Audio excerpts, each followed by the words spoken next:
اعوذ باللہ من الشیطان الرجیم بسم اللہ الرحمن الرحیم رب اشرح لی صدری ویسر لی امری واحلل عقدۃ من لسانی یفقہوا قولی ربی زدنی علما۔ بسم اللہ الرحمن الرحیم۔ سورہ الحج یہ مدنی سورت، آپ کے پاس مدنی نوٹ ہوئی بھی ہوگی اور اس کا بیشتر حصہ مدنی ہے، کیونکہ اس میں پہچان اس کی یہ ہے کہ اس میں جہاد اور قتال کا حکم ہے اور مسلمانوں مومنوں کو کہا گیا ہے کہ تم بدلہ لو۔ تو یہ جو حکم ہے یہ مکہ کی ہجرت سے پہلے کا حکم یہ نہیں ہے۔ ہجرت تک انہیں یہ حکم تھا کہ آپ نے ریئیکٹ نہیں کرنا، آپ نے جو بھی وہاں پہ ظلم و ستم ہو رہا تھا اس کے مقابلے میں ان کو دعوت دینی ہے، لیکن فزیکل اگریشن نہیں کرنی ہے، لڑنا نہیں ہے ان کے ساتھ۔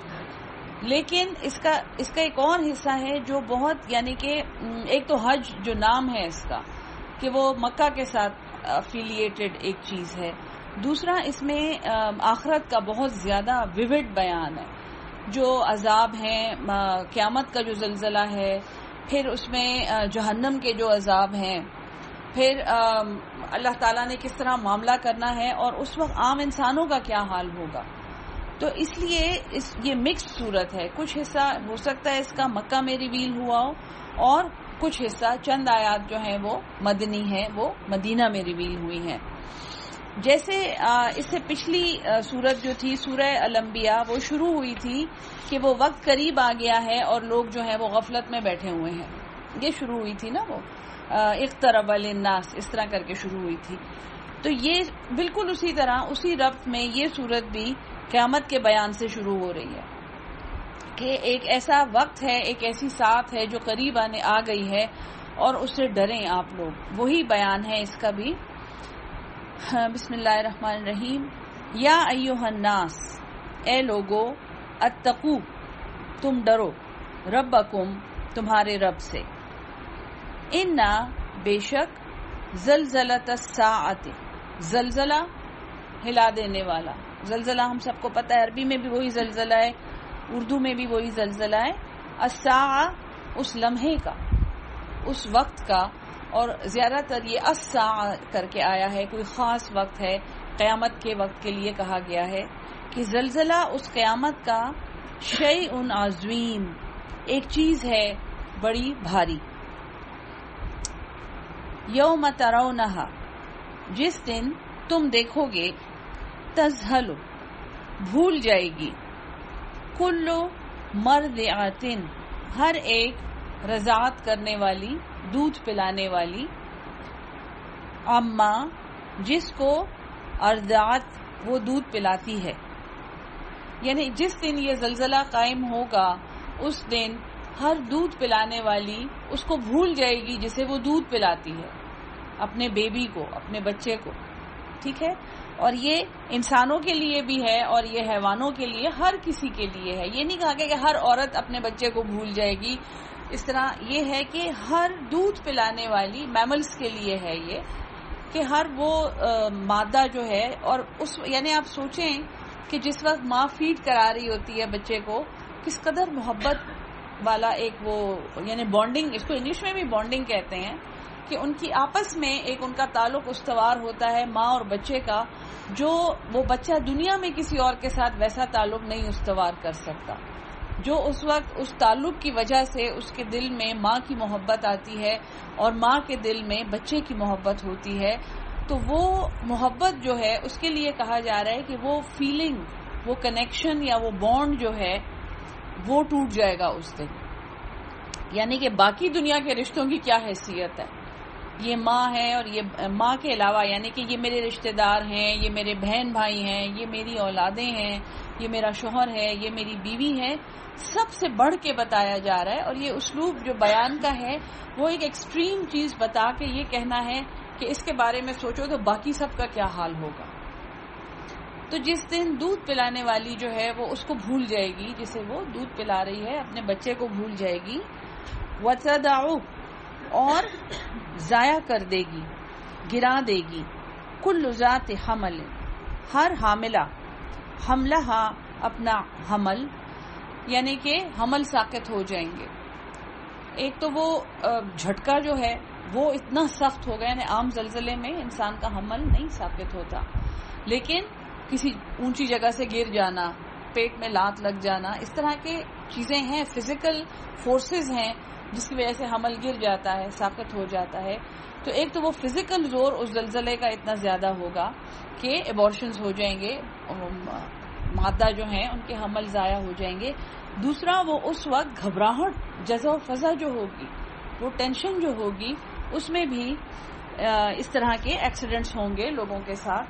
اور ہر حاملہ جو ہیں کل ذاتن، اور یہ بھی کوئی ایکسیپشن نہیں دی گئی ہے کہ حاملاؤں کے حمل گر جائیں گے، ساری حاملاؤں کے حمل گر جائیں گے. ٹھیک ہے جی. وَتَرَى النَّاسَ، اور تو دیکھے گا لوگوں کو سکارا، کہ وہ نشے میں ہیں. وَمَا هُمْ بِسُکارا، حالانکہ وہ نشے میں نہیں ہیں. سکرات یہ وہ ٹائم ہے اردو میں جو ہم کہتے ہیں، جو موت سے تھوڑی دیر، جانکنی کا جو ایک ٹائم ہوتا ہے، اور جب جان نکل رہی ہوتی ہے اور آنکھیں جب پتھرا جاتی ہیں، ابھی سانس چل رہی ہوتی ہے لیکن اگر کسی کو دیکھنے کا موقع ملا ہو تو لگتا ہے جیسے اب ان کو کچھ نظر نہیں آ رہا، آنکھیں پتھرا جاتی ہیں. تو وہ سکرات کا لمحہ جو ہے بالکل انسان اس دنیا کی مخلوق نہیں لگتا، یعنی لوگ انہیں بلا رہے ہوتے ہیں، انہیں ہلا رہے ہوتے ہیں، لیکن وہ اس وقت ہوش میں نہیں ہوتے، انہیں کچھ نہیں نظر آ رہا ہوتا. تو آپ لوگوں کو دیکھیں گے جیسے وہ اس کیفیت میں ہیں، اس نشے میں ہیں وہ، حالانکہ وہ ایسے نہیں ہوں گے. نشے میں وہ نہیں ہوں گے، انہیں سب کچھ سمجھ آ رہا ہوگا، انہیں سب کچھ نظر بھی آ رہا ہوگا، وہ سکرات میں نہیں ہوں گے، لیکن وہ اس دہشت کی وجہ سے ایسے لگیں گے جیسے ان کی آنکھیں پتھرا گئی ہیں. ولیکن، اور لیکن، عذاب اللہ شدید، اللہ کا عذاب بہت سخت ہے. تو تین، اور اتنا میں کہتی ہوں کہ سبحان اللہ، یہ اللہ ہی کر سکتا ہے کہ تین باتیں بیان کی ہیں، تین فزیکل فینومینا اللہ نے بیان کیے ہیں کہ دودھ پلانے والی ماں جو ہے وہ اپنے بچے کو پھینک کے بھاگے گی، وہ اس کو پہچاننے سے انکار کر دے گی. جتنی پریگننٹ ہیں ان سب کے حمل ایک دم سے گر جائیں گے، یعنی پریگننٹ مادائیں ہیں یہ، اس میں بلی بھی ہے اور اس میں چوہا بھی ہے اور اس میں عورت بھی ہے، اس میں ہاتھی بھی ہیں، ہر قسم کی مادہ کا بیان ہے. اور حمل یعنی کتنا ایک مضبوط کنیکشن ہے، میڈیکلی ہمیں پتا ہے کہ وہ کتنا گہرا ماں کے رحم کے اندر فکس ہوا ہوتا ہے کہ اس کو نکالنا ناممکن ہوتا ہے. اگر ارلی ایبارشن کرنا پڑے تو کتنا آپریشن کرنا پڑتا ہے، کتنے اوزار استعمال کرنے پڑتے ہیں کہ وہ چھوٹی سی چیز وہاں سے نکال لی جائے. تو یہ ایسا زلزلہ ہے اور یہ ایسی گھبراہٹ ہے جس میں وہ کنیکشن بھی ٹوٹ جائے گا اور وہ چیز ضائع ہو جائے گی. اور تیسرا یہ بتایا ہے کہ ان سب کی نگاہیں جو ہیں وہ پتھرائی بھی ہوں گی، وہ ایسے لگیں گے جیسے وہ نشے میں ہیں. تو یہ ایک ایکسٹریم، یعنی یہ سن کے انسان کے بال کھڑے ہو جاتے ہیں، جسم پہ رونگٹے کھڑے ہو جاتے ہیں کہ ایک ایسا سین اللہ نے بیان کیا ہے کہ وہ قیامت کی جزا و فضا کا. وَمِنَ النَّاسِ، اور لوگوں میں سے، مَن یُجَادِلُ، جو جھگڑا کرتے ہیں، فِی اللَّہِ، اللہ کے بارے میں، بغیر علم، بغیر کسی علم کے. وَيَتَّبِعُ، اور وہ پیروی کرتے ہیں، کُلَّ شَیطَانٍ مَرِیدٍ، ہر سرکش شیطان کی، ہر باغی شیطان کی وہ پیروی کرتے ہیں. کتب علیہ، ان کے لیے لکھ دیا گیا ہے، انہو، یہ کہ وہ، من تولا، جو اس سے دوستی کرے گا، یعنی جو اس شیطان سے، سرکش شیطان سے دوستی کرے گا، فانہو، پس بے شک وہ، یضلہ، وہ اسے گمراہ کرے گا. اور قرآن میں ہی ہے نا کہ شیطان نے قسم کھا کے کہا تھا، فبعزت، کہ اے اللہ تیری عزت کی قسم ہے کہ میں اسے گمراہ کروں گا. لأغوینہ، میں ضرور اسے اغوا کروں گا، میں اسے دھوکہ دوں گا، میں اسے اچھی جگہ سے نکال کے بری جگہ پہ لے جاؤں گا. تو یہ اللہ کہہ رہا ہے کہ اس کے بارے میں تو یہ لکھ دیا گیا ہے، یعنی یہ اس کی تقدیر ہے کہ جو اس سے دوستی کرے گا وہ اسے گمراہ کرے گا. وَيَهْدِيهِ، اور وہ اسے ہدایت دے گا، راستہ دکھائے گا، الی عذاب السعیر، دوزخ کے عذاب کی.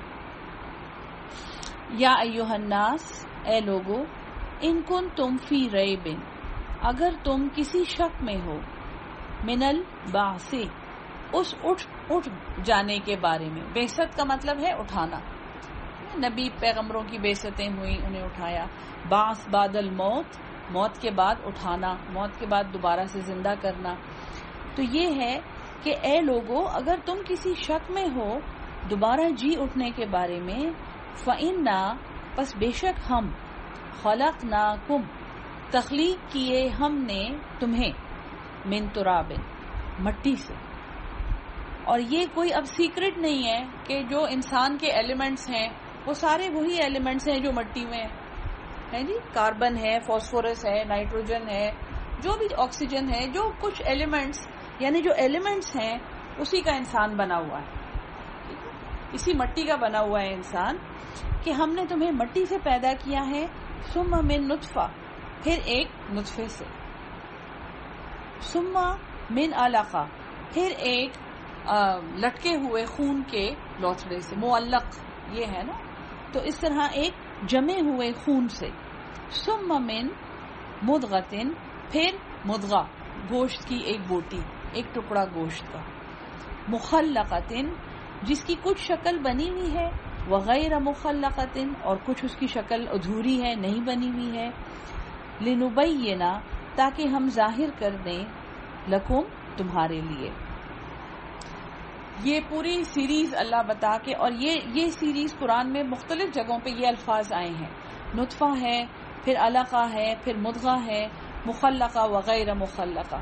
جتنے یہ الفاظ آئے ہیں ان میں یعنی ہماری میڈیکل سائنس کی جتنی امیجز ہیں، اور اب تو الٹرا ساؤنڈ سے صاف نظر آ جاتا ہے کہ اس کی کیا شکل ہے، اس سے زیادہ ایکوریٹ الفاظ نہیں ہو سکتے، اس سے زیادہ فٹنگ الفاظ جو ہیں، یعنی کوئی یہ تو اللہ ہمیں پتہ ہے کہ یہ اللہ کے الفاظ ہیں، لیکن جو انگریز بھی یہ پڑھتے ہیں وہ یہ کہتے ہیں کہ اس سے زیادہ فٹنگ الفاظ ہم نہیں بنا، جو ہم انگلش میں لکھتے ہیں وہ بھی اس چیز کے ساتھ انصاف نہیں کر سکتے جو قرآن میں بیان ہوا ہے. ٹھیک ہے نا جی. بہت ایک بڑی ہماری ٹیکسٹ بک ہے، کل میں لے آؤں گی، آپ کو دکھا دوں گی، کیتھ ہل مور اس کا نام ہے. اس کے پہلے چیپٹر میں باقاعدہ اس کے رائٹر نے اعتراف کیا تھا تصویریں لگا کے کہ میں نے قرآن سے زیادہ ایکوریٹ ڈسکرپشن کہیں نہیں پڑھی ہے. ہندوؤں کی ایک کتاب ہے ایمبریولوجی کی، اور وہ مسلمان نہیں ہوئے، لیکن انہوں نے یہ چیزیں، یہ الفاظ اپنی کتابوں میں اس لیے ڈالیں کہ ہم اس سے زیادہ بہتر طور پہ آپ کو سمجھا نہیں سکتے. ہمیں ان الفاظ سے آپ کو فوراً سمجھ آ جائے گی کہ اس لفظ کا کیا مطلب ہے.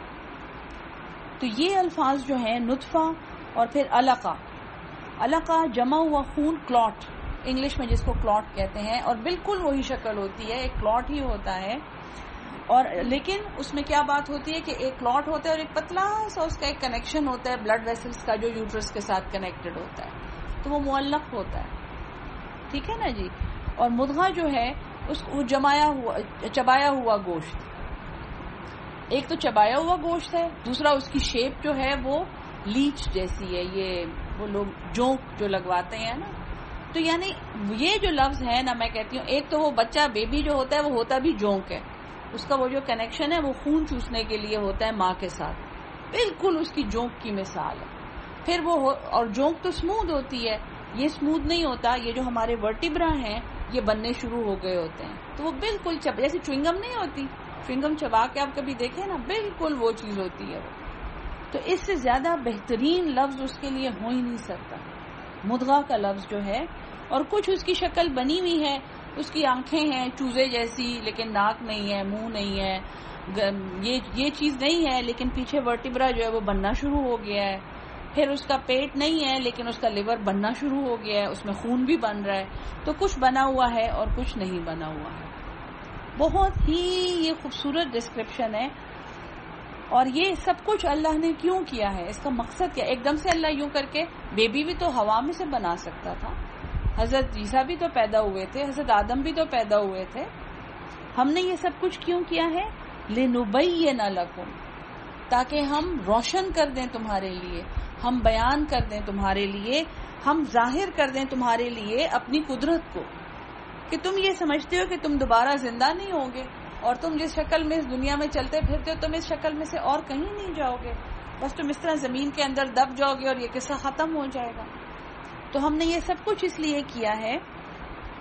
وَنُقِرُّ فِي الْأَرْحَامِ نُقِرُّ ہم قرار دیتے ہیں، ہم ٹھہرا دیتے ہیں، فی الارحام رحم مادر میں، ماں کے پیٹ میں، ما نشاء جسے ہم چاہتے ہیں. ایسے بھی ہوتے ہیں جو نہیں ٹھہرتے، حمل نہیں ٹھہرتا، وہ ضائع ہو جاتے ہیں. الی اجل مسمى، ایک مقررہ مدت تک، ثم نخرجکم، پھر ہم نکالتے ہیں تمہیں، طفلا، ایک بچے کی شکل میں، اور طفل ہر اس کے بیبی کو طفل کہتے ہیں، ٹھیک ہے نا.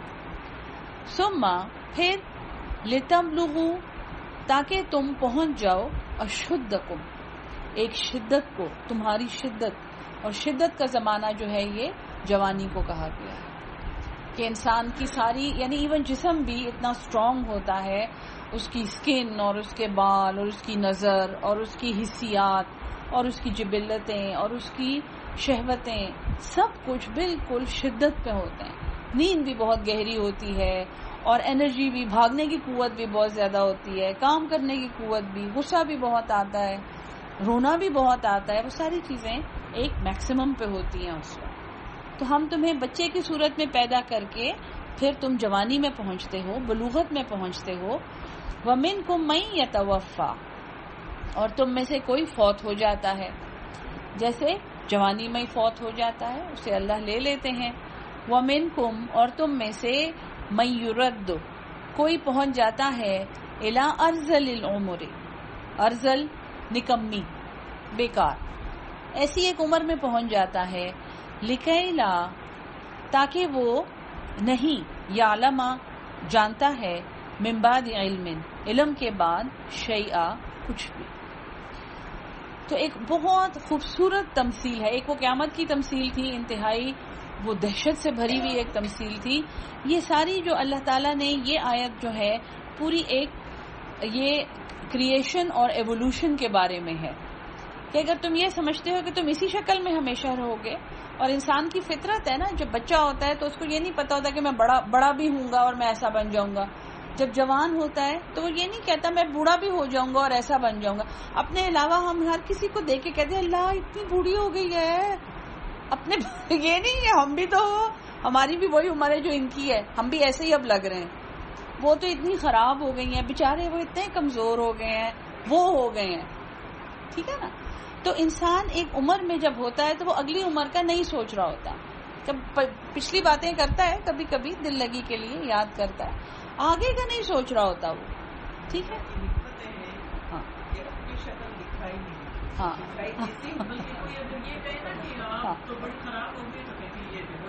ہاں میں تو اتنی اسمارٹ ہوں، میں تو اتنی کیئر کرتی ہوں، میں تو اس طرح ہوں، میں نے تو ریسنٹلی ایسے کیا. لوگ کہتے ہیں، مائنڈ کرتے ہیں بلکہ، اور واقعی وہ اپنی شکل جو نہ نظر آنا ہے اس کی بہت بڑی حکمت ہے. تو وہ بچہ جو ہے، پہلے تو اللہ نے سارا بتایا کہ مٹی میں سے ہم کیسے تمہیں ایک انسان بنا دیتے ہیں. پھر وہ بچہ جب پیدا ہوتا ہے تو وہ جوانی میں پہنچتا ہے، اور کچھ لوگ جوانی میں ہی فوت ہو جاتے ہیں، جو میجورٹی کے لیے ایک بڑا افسوسناک امر ہے. ہم دیکھتے ہیں ٹی وی پہ آج کل ینگ خوبصورت فوجی دکھاتے ہیں، فیملیز ہیں، وہ انسان کا دل روتا ہے ان کو دیکھ کے. یا اللہ، اتنے خوبصورت لوگ اور اتنے اچھے اور باصلاحیت لوگ اور اچھی فیملیز کے ابو اور ہسبینڈز اور بیٹے اس طرح اللہ کی رضا کے مطابق جا رہے ہیں دنیا سے، تو ایک انتہائی انسان کو دکھ پہنچتا ہے. اور اس آیت میں ایک بڑا خوبصورت طریقے سے اللہ یہ بتاتا ہے کہ کوئی تو وہ اس اشدھا والی عمر میں اپنی بھرپور جوانی میں دنیا سے چلا جاتا ہے، لوگوں کے دل اس کے پیچھے روتے ہیں، اور کچھ ایسے ہیں جو بڑی نکمی عمر میں چلے جاتے ہیں. یہ بھی ایک تسلی ہے کہ دیکھو وہ جوان شاید اچھے سے جو چلے گئے، جو اس عمر تک پہنچے ہی نہیں، ٹھیک ہے نا جی. تو وہ ایک نکمی عمر میں چلے گئے، اور نکمی عمر جو ہے اس کو اللہ نے کس چیز سے مارک کیا ہے کہ جسم کمزور ہو گیا، نظر کمزور ہو گئی، باتیں جو ہیں اس کی ٹھیک نہ رہی، کھانا نہیں کھا سکتا، معدہ خراب ہو گیا، شوگر ہو گیا، ہائپر ٹینشن ہو گیا، جوڑ خراب ہو گیا، کچھ نہیں لکھا. ارذل العمر وہ چیز ہے جس کو جو علم ہوتا ہے وہ لوز کرنا شروع کر دیتا ہے، علم کم ہو جاتا ہے، یہ اللہ نے کہا. اس کے علاوہ جتنے جو اعضاء و جوارح جو ہیں وہ انسان کے جیسے بھی ہوں، اگر اس کا علم انٹیکٹ ہو تو وہ پھر لوگوں کے لیے شاید اتنا تکلیف دہ نہیں بنتا جتنا وہ اپنے اس بے علم ہونے کی وجہ سے بن جاتا ہے. اور بوڑھی عمر جو ہے، جس عمر کی یہاں اللہ بات کر رہا ہے، یہ وہ عمر ہے جس میں میڈیکلی ہمارے دماغ میں جو کنیکشنز ہیں یعنی دماغ میں مختلف حصے ہیں نا، کوئی حصہ مسل کو ہلانے کے لیے ہے، کوئی دیکھنے کے لیے ہے، کوئی سونگنے کے لیے ہے، کوئی سننے کے لیے ہے. پھر یہ حصے جو ہیں یہ سارے ٹھیک ہوتے ہیں. مسئلہ کہاں ہوتا ہے؟ جہاں پہ یہ حصے آپس میں جڑے ہوئے ہوتے ہیں، ان میں جو کنیکشنز ہوتے ہیں. جیسے الزائمر ڈیزیز ہم جانتے ہیں، ہم نے دیکھی بھی ہے. الزائمر میں مسئلہ کیا ہوتا ہے؟ یہ نہیں کہ اسپیچ سینٹر خراب ہو جاتا ہے یا حرکت چلنے پھرنے والا سینٹر خراب ہو جاتا ہے، نا، وہ سب ٹھیک ہوتے ہیں. ان کا جو آپس میں کنیکشن ہوتا ہے وہ خراب ہو جاتا ہے. تو آپ کسی کو کوئی، جیسے بچے کو آپ کوئی ڈانٹیں، اگر اس نے پہلے کبھی ڈانٹ نہ سنی ہو تو اسے نہیں سمجھ آتی یہ مجھے ڈانٹ رہا ہے. وہ ہو سکتا ہے آگے سے ہنسنا شروع کر دے، کیونکہ اس کو وہ جذباتی وہ نہیں ہوتا ہے کہ یہ مجھے ڈانٹ رہا ہے، آئی شوڈ فیل انسلٹڈ یا مجھے ڈر لگنا چاہیے، اس میں وہ چیز نہیں رہتی ہے. اسی طرح آہستہ آہستہ آہستہ آہستہ اس عمر میں مسئلہ کیا ہوتا ہے کہ انسان جو ہے وہ ہر چیز کو بھول جاتا ہے کہ یہ جو میرے ساتھ اس وقت ایک فزیکل امر ہو رہا ہے اس کا مطلب کیا ہے، مجھے اس کو کیسے ری ایکٹ کرنا چاہیے. تو اس کو پہلے علم ہوتا ہے کہ بات کیسے کرنی ہے، کھانا کیسے کھنا ہے، بیٹھنا کیسے ہے، لیٹنا کیسے ہے. اور وہ اس عمر میں پہنچتے ہوئے، خاص طور پہ یہ الزائمر کی مثال میں نے دی ہے، ان لوگوں کو بھول جاتا ہے.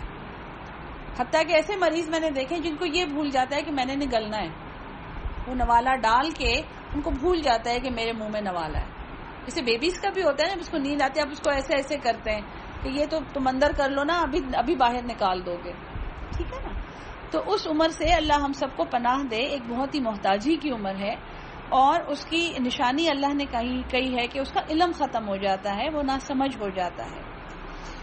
وَتَرَى الْأَرْضَ، اور تو دیکھتا ہے زمین کو، حامدتن، کہ یہ خشک پڑی ہوئی ہے.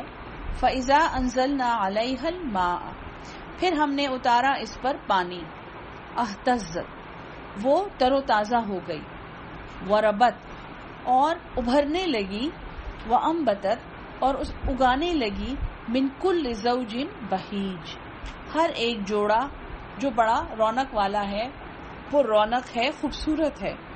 پودوں کے لیے بھی اللہ نے نباتات کے لیے زوج کا استعمال کیا ہے، اس میں بھی جوڑے ہیں. اور یہ ہمیں پتہ ہے کہ میل اور فیمیل فلاورز بھی ہوتے ہیں، فروٹس بھی ہوتے ہیں، حتیٰ کہ درخت بھی میل اور فیمیل ہوتے ہیں. ذالک بان اللہ، یہ اس لیے ہے کہ اللہ هو الحق، وہی برحق ہے. وانہ یحیی الموتى، اور یہ کہ وہ مردوں کو زندہ کرتا ہے. وانہ، اور یہ کہ وہ علی کل شیء قدیر، ہر ایک چیز پر قادر ہے. آیت نمبر 6 میں واپس اسی چیز پر اللہ تعالیٰ آیا ہے جیسے شروع میں تھا نا، یا ایھا الناس ان کنتم فی ریب من البعث، اگر تم دوبارہ جی اٹھنے کے بارے میں کسی شک میں ہو. پھر اللہ نے یہ مثالیں بیان کی ہیں کہ جو بیبی والی مثال ہے، جو کنسیپشن کے بعد مختلف شکلوں میں سے گزر کے پھر ایک انسان کی ڈیولپمنٹ ہے کہ وہ کہاں پہنچ جاتا ہے. پھر زمین ہے جو خشک پڑی ہوئی تھی، اور جب اس پر پانی پڑا تو وہ ابھر آئی اور زندہ ہو گئی، اور ہر چیز کے اس میں سے جوڑے اگے.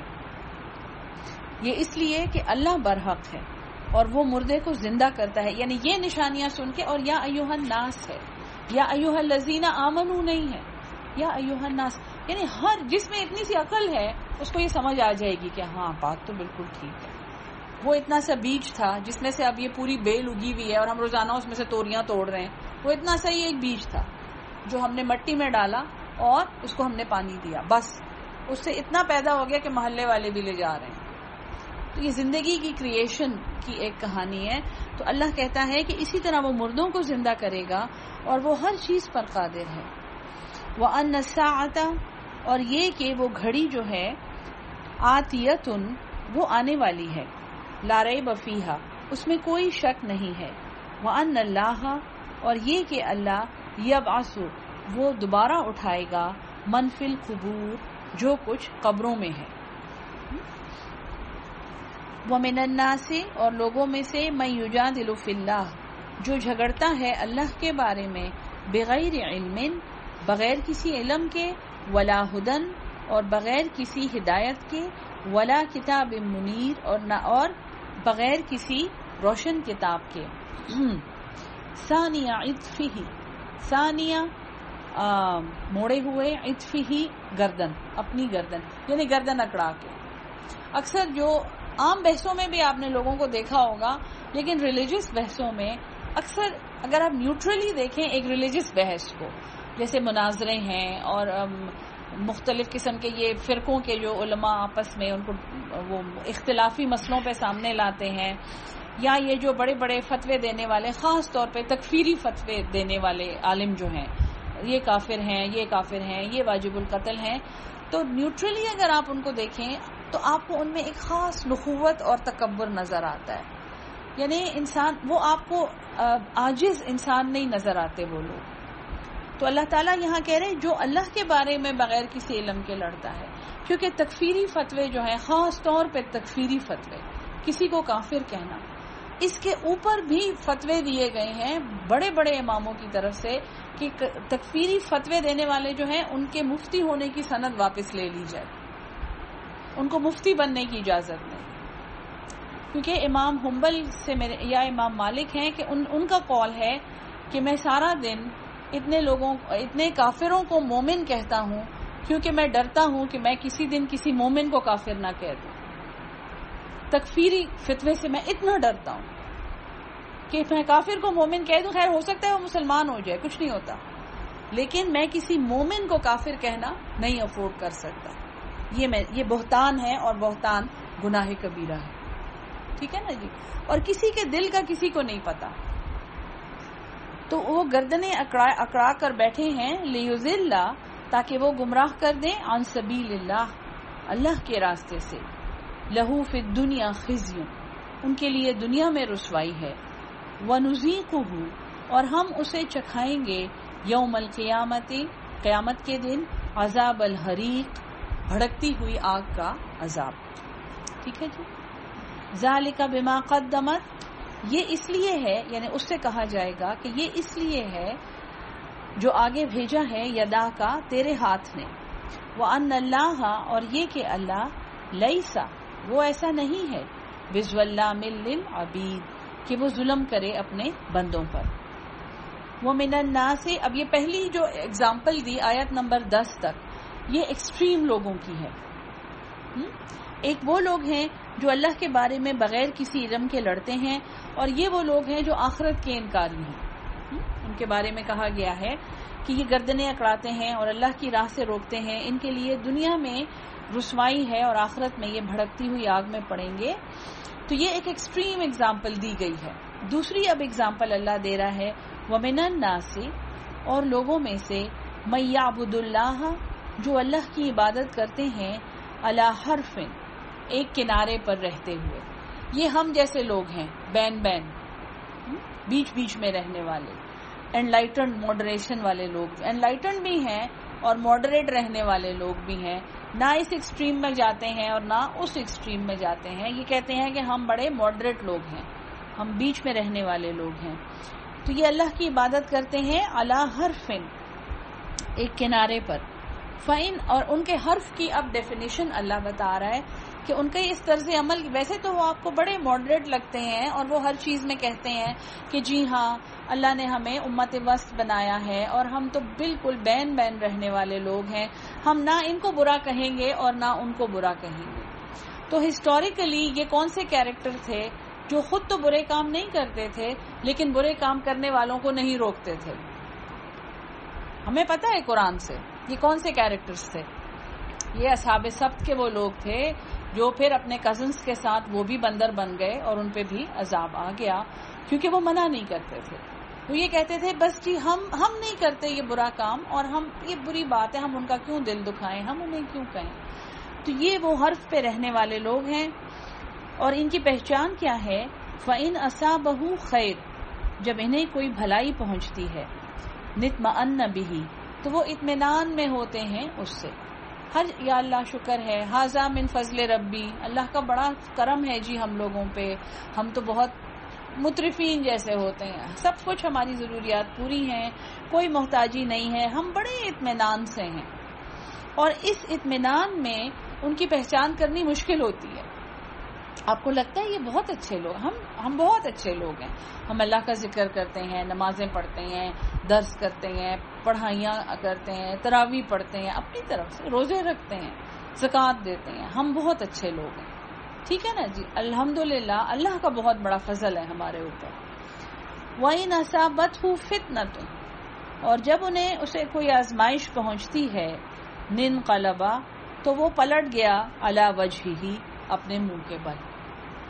جب کوئی آزمائش پہنچتی ہے، ہائے ہماری بدبختی، ہائے ہم سیاہ بخت ہیں، ہائے ہم منحوس ہیں، ہائے فلاں منحوس ہے جس کی وجہ سے ہمارے ساتھ یہ ہو گیا، اب ہماری کون مدد کرے گا، اللہ نے بھی ہمیں چھوڑ دیا، یا اللہ ایسا کیوں تو نے کیا ہمارے ساتھ، آخر ہمارے ساتھ ہی ایسا کیوں ہوتا ہے جی۔ کوئی آزمائش جب انہیں پہنچتی ہے تو وہ اپنے منہ کے بل پلٹ جاتے ہیں، الٹ جاتے ہیں۔ خسرت دنیا، دنیا میں تو گھاٹا ہے، ظاہر ہے جب وہ ڈپریشن میں چلے گئے اور اللہ کے کیے پر انہوں نے ایسا ریئیکٹ کیا اور خود کے لیے ایک سٹریس والی بیماری بنا لی انہوں نے، تو دنیا میں تو وہ خسارے میں ہیں۔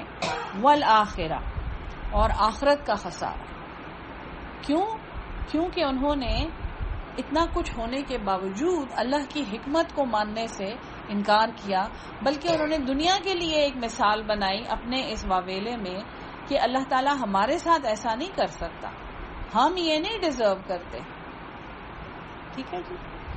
ذالک هو الخسران المبین، یہ سب سے بڑا گھاٹا ہے، یہ سب سے سخت گھاٹا ہے، کیونکہ دنیا میں تو وہ ہم بڑے متقی اور پرہیزگار نظر تو آتے رہے نا، ہم بڑے اچھے ہیں، ہم بڑے پیارے ہیں، ہم بڑے نائس ہیں، ہم بڑے سافٹ اسپوکن ہیں، ہم بڑی نیکیاں کرنے والے لوگ ہیں، اور جب اتنی سی سوئی ہمیں چبھی ہمارا سارا ایمان ضائع ہو گیا۔ نہ صرف وہ ضائع ہو گیا، ہم نے آخرت کے لیے بھی کچھ نہیں چھوڑا، کیونکہ شاید جو ہم دنیا میں کر رہے تھے وہ ہم دنیا کے لیے ہی کر رہے تھے، وہ ہم شاید دنیا میں ہی کچھ دکھانے کے لیے، کچھ کمانے کے لیے، کچھ شو بنانے کے لیے کر رہے تھے، جو اس دنیا میں ہی رہ گیا، اور ہم دنیا سے صرف گھاٹا اٹھا کے چلے گئے ہیں جی۔ ایک لحاظ سے میرے خیال میں وہ کھلے گنہگار جو ہیں، وہ کھلے بے شرم لوگ جو ہیں، جنہوں نے کچھ بھی نہ کیا اور آخرت کے لیے بھی کچھ نہ جمع کیا، کم از کم دنیا تو انجوائے کر کے چلے گئے نا، ہم نے تو وہ بھی نہیں کیا ہے جی۔ تو یہ کھلا گھاٹا ہے۔ یدعو من دون اللہ، جب انہیں یہ مصیبتیں پڑتی ہیں تو پھر یہ پکارتے ہیں اللہ کے سوا، ما لا یضرہ، جو نہ اسے کوئی نقصان پہنچا سکے، وما لا ینفعہ، اور نہ ہی اسے کوئی نفع پہنچائے۔ ذالک، یہ ہے، هو الضلال البعید، انتہا درجے کی گمراہی، انتہا درجے کی دوری۔ یہ ما لا یضرہ وما لا ینفعہ، ابھی ہم حضرت ابراہیم کا پڑھ کے آئے ہیں کہ یہ اپنی فیملی کو کہہ رہے ہیں کہ تم اس کو پوچھتے ہو جو نہ تمہیں کوئی نقصان پہنچا سکے اور نہ کوئی تمہیں نفع دے سکے۔ اف لکم، ایک فرسٹریشن میں انہوں نے کہا تمہیں یہ بھی نہیں سمجھ آتی ہے کہ یہ چیزیں تمہیں کچھ نہیں دے سکتی ہیں۔ تو یہ جو ہے نا کہ نہ تمہیں کوئی نقصان اور نہ نفع، تو ایک تو زندہ مثالیں ہیں، جیسے ہم زندہ لوگوں کے پیچھے بھاگ بھاگ کے، جیسے مثال انہوں نے سید قطب شہید نے دی ہے کہ دنیا میں اور زندہ لوگوں میں جیسے ہم مختلف پارٹیوں کی وفاداری کرتے ہیں، مختلف لیڈروں کی وفاداری کرتے ہیں کہ شاید ہماری یہ مصیبت یہ ٹال دیں اور ہمارا مسئلہ یہ حل کر دیں۔ مردوں میں پھر یہ ہے کہ قبروں پہ جا کے منتیں ماننا اور مردوں سے ایکچولی مانگنا، اور پھر ایک بہت ہی قبیح مثال جو ہے اس کی، وہ جادو کرنا ہے اور تعویذ گنڈے کرنا ہے، کہ ایک مصیبت میں جب انسان پھنس جاتا ہے یا اس کے خیال میں وہ مصیبت ہوتی ہے تو وہ پھر ایسی چیزوں کا سہارا لیتا ہے جو کھلی کھلی اس کو کفر کی طرف لے کے جاتی ہیں۔ مالا، یہ جو ہے نا مالا یضرہ و مالا ینفعہ، یہی چیز اللہ نے سحر کے لیے بیان کی ہے سورہ بقرہ میں۔ تو پھر ایسی چیزوں کا سہارا لینا، ہم کتنی آسانی سے کہہ دیتے ہیں نا کہ ہمیں لگتا ہے کہ ہمارے اوپر تو کچھ ہوا ہے، یا ہمیں کوئی مصیبت اگر بتا ہم کہتے ہیں لگتا ہے تمہارے اوپر کچھ ہوا ہے، اور پھر کچھ ہوا کے پیچھے پیچھے ہم بھاگتے ہیں، اب اس کو ڈھونڈیں اور اب اس چیز کو نکالیں وہاں سے، اور جب وہ نکل آئے تو پھر اس کے اور پروٹوکولز ہوتے ہیں، ہم کچھ کر رہے ہوتے ہیں، حالانکہ سورہ بقرہ ہے اور منزل ہے اور سورہ فلق ہے اور سورہ ناس ہے۔ حضور صلی اللہ علیہ وسلم پہ جو جادو ہوا تھا، جو ان کی جان کے در پہ ہو گیا تھا، وہ اتنے بیمار تھے، اس کا علاج کرنے کے لیے اللہ نے سورہ فلق اور سورہ ناس، اور یہ یعنی اللہ تعالیٰ کی ایک قدرت ہے یہ دکھانے کے لیے کہ کتنا بھی بڑا شیطان ہو، کیونکہ جادو شیطانوں کے ذریعے کیا جاتا ہے، کتنا بھی بڑا شیطان ہو، یہ اتنی چھوٹی چھوٹی آیتیں قرآن کی اس کے لیے کافی ہیں، ختم ہو جائے. ہر رات آیت الکرسی پڑھیں. اتنی چیزیں اللہ نے آپ کو دی ہوئی ہیں جن کو چھوڑ کے آپ کسی اور چیز کے پیچھے بھاگتے ہیں. تو ان کے لیے کہا گیا ہے ضلال البعید، یہ دور کی گمراہی ہے، انتہا درجے کی گمراہی ہے. یدعو، وہ پکارتا ہے، لمن ضرہ، جس کا ضرر اقرب من نفعہ، زیادہ قریب ہے اس کے نفع سے. تو زندہ لوگوں کے پیچھے بھاگنے کا ضرر کیا ہے؟ کل کو وہ آپ سے اپنا مطلب مانگیں گے. کوئی nothing is free in this world, یہ تو انگریز کہتا ہے، مفت کچھ بھی نہیں ہے. آپ کی محبت میں کوئی ایسا نہیں مبتلا کہ وہ اپنا فائدہ چھوڑ کے آپ کا کوئی کام کرے گا. اگر آج وہ آپ کے لیے کچھ کر رہے، کل وہ آپ سے اس سے 3 گنا 10 گنا زیادہ مانگے گا، ہیں جی، کسی بھی شکل میں وہ مانگے گا. پھر اگر مردوں سے کر رہے ہیں تو ظاہر ہے اس کا تو ضرر ہی ضرر ہے، وہ تو انسان کی اپنی سائیکی تباہ ہو جاتی ہے کہ ایک مردے سے جا کے مراد مانگ رہے ہیں. تو آپ سوچیں کہ اس انسان کی سوچ کیا ہوگی اور اس کی توحید کی کیا حالت ہوگی، اور یعنی اس کی زندگی کتنی مشکل ہوگی. جو بھی اس کو مصیبت پڑے وہ جا کے کہے کہ میں نے اس مقبرے پہ جا کے اس کو اپنی مصیبت بتانی ہے. اس کی سائیکی کیا ہوگی، اس کی نفسیاتی حالت کیا ہوگی، جس کو اس لوگوں سے بھری ہوئی دنیا میں اور اپنی فیملی میں کوئی ایسا نہیں نظر آتا جس کو وہ اپنے دل کا حال سنا سکے. وہ جا کے قبر کو اپنی دل کا حال سناتا ہے. یہ نقصان. اور جادو کا نقصان تو ظاہر ہے کہ اس کا نقصان جو ہے وہ بہت قریب ہے اس کے نفع سے. جادو، تعویذ، گنڈے، یہ یاد رکھیں کہ اس میں یہ جو کہتے ہیں نا کہ یہ نورانی عمل ہے اور یہ نان نورانی عمل ہے، وہ کچھ اور ہے، شیطانی عمل ہے، ایسی کوئی وہ نہیں. خود پڑھیں. کیوں کوئی آپ جیسا انسان آپ کو ایک چیز لکھ کر دے اور اس کا اثر زیادہ ہوگا؟ کیوں؟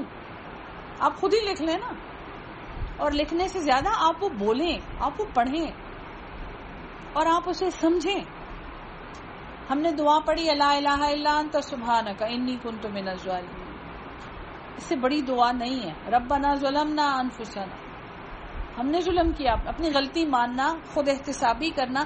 دیکھیں کبھی کبھی ہم زندگی میں ایک ایسی سچویشن میں پھنس جاتے ہیں جہاں ہمیں کچھ نہیں نظر آ رہا ہوتا، کچھ بھی نہیں انسان کو نظر آ رہا ہوتا. اور ان سچویشنز میں آئی ایم شیور آپ سب کو کہیں نہ کہیں ایکسپیرینس ہوا ہوگا جب انسان اپنی غلطی مانتا ہے، اکیلے میں بیٹھ کے، شاید اندھیرے میں چھپ کے اللہ کے سامنے، جب انسان کہتا ہے یا اللہ مجھ سے غلطی ہو گئی ہے. تو ایک وہ سچویشن دور ہو یا نہ ہو، انسان جو ہے وہ سنبھل جاتا ہے، اس کے دل کو ایک دھارس ملتی ہے اور وہ یہ اتنا وہ سمجھ جاتا ہے کہ یا اللہ میرا جو رول تھا اس چیز میں میں سمجھ گئی ہوں، میں معافی مانگتی ہوں، میں توبہ کرتی ہوں، آئندہ ایسا نہیں ہوگا اللہ. اور میرا یہ ایکسپیرینس ہے کہ وہ چیز ٹل بھی جاتی ہے. میری بہت بڑی ویکنیس ہے، میں چیزیں گھماتی ہوں اور پھر میں خوب توبہ کرتی ہوں. میں کہتی ہوں اللہ میاں پھر ایسا نہیں ہوگا، اور الحمدللہ ہر دفعہ چیز مل جاتی. یعنی یہ ایک چھوٹی سی مثال میں آپ کو دے رہی ہوں. زندگی کی تو بہت بڑی بڑی مثالیں ہیں، بہت بڑے بڑے معاملے لوگوں کو پیش آتے ہیں، لیکن اتنی سی یعنی اللہ کے سامنے اپنی غلطی کا اعتراف کرنا. ٹھیک ہے نا جی. تو جو زیادہ اس نفع میں اس کے قریب ہے، نفع میں نقصان میں قریب ہے، لبئس المولا، بڑا برا وہ دوست ہے، ولبئس العشیر، اور بہت ہی برا وہ اس کا رفیق ہے جس چیز کے پیچھے وہ اللہ کے علاوہ جا رہا ہے. ان اللہ، بے شک اللہ، یدخل الذین، وہ داخل کرے گا لوگوں کو، آمنو، جو ایمان لائے، وعملوا الصالحات، اور انہوں نے درست عمل کیے، جنات تجری من تحتها الانہار، وہ باغ، وہ جنتیں جن کے نیچے نہریں بہتی ہیں. ان اللہ، بے شک اللہ، یفعل ما یرید، وہ کر گزرتا ہے جو وہ چاہتا ہے. من کان یظن، اب یہ ایک چیلنج ہے اللہ کی طرف سے. من کان یظن ہے، وہ کون ہے ایسا جو گمان کرتا ہے، اللہ یضرہ اللہ، یہ کہ ینصر اللہ، یہ کہ ہرگز اللہ اس کی مدد نہیں کرے گا، فی الدنیا والآخرہ، دنیا میں اور آخرت میں. یعنی یہ پھر اللہ کی نصرت کا انکار ہے. اللہ کے علاوہ اسباب ڈھونڈنے والے لوگ ہیں یہ ان کی مثال ہے. فَلْيَمْدُدْ، تو اسے چاہیے کہ بڑھا دے، تان دے، بسببن ایک رسی الی السماء آسمان کی طرف. سبب کا لغوی مطلب ہے رسی، کنیکشن. ثم پھر لیقطع وہ اسے کاٹ دے. فلینظر پھر دیکھے، هل یذهبن کیا دور کر دیتی ہے، کیدہ اس کی تدبیر، ما یغیظ جو اسے غصہ دلا رہی ہے. یعنی جو اللہ کے سوا چیزوں کے پیچھے بھاگتے ہیں تو ان کا کنیکشن ایسے ہے جب وہ آسمان کی طرف ایک رسی تان دیں. یہ بھی ہے نا کہ وہ ایک سیڑھی چڑھ جائیں آسمان کی طرف، یہ بھی ہے. پھر فرعون سے ہے، اس نے کہا کہ مجھے ایک اونچا محل بنا کے دو کہ میں جھانکوں اس کے اللہ کو، موسیٰ کو. تو جو اللہ کے سوا اسباب ڈھونڈتے ہیں انہیں چاہیے کہ ایک رسی تانے آسمان کی طرف اور پھر اسے کاٹ دیں. ان کی مثال ایسے ہے کہ جو انہوں نے وہ رسی تانی ہوتی ہے، اپنی طرف سے جو سبب بنایا ہوتا ہے اس نے کٹنا تو ہے.